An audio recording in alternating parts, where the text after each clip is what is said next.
how to post text threads on Instagram threads. Hey everyone, welcome back to the channel. If you are new here, don't forget to hit the subscribe button and turn on the notification bell to not miss any updates.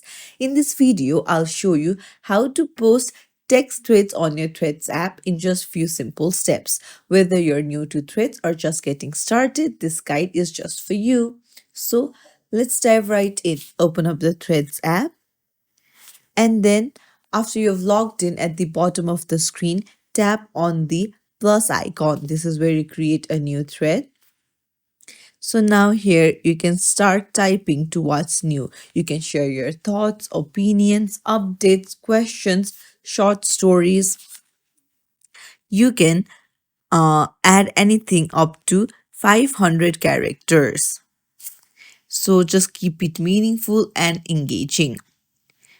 Now, if you want a threaded post, then you can tap on add to thread and continue writing another text.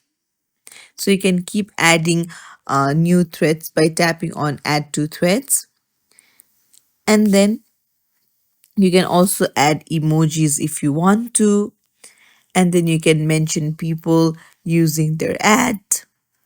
And then you can also add images, take a picture, add GIFs, and then add locations if you want to. After you're done, just hit post in the right hand side, and that's it. That's how you post text threads on Instagram threads. If this video helped you, please don't forget to hit the thumbs up and subscribe for more tips and tricks. Thank you for watching.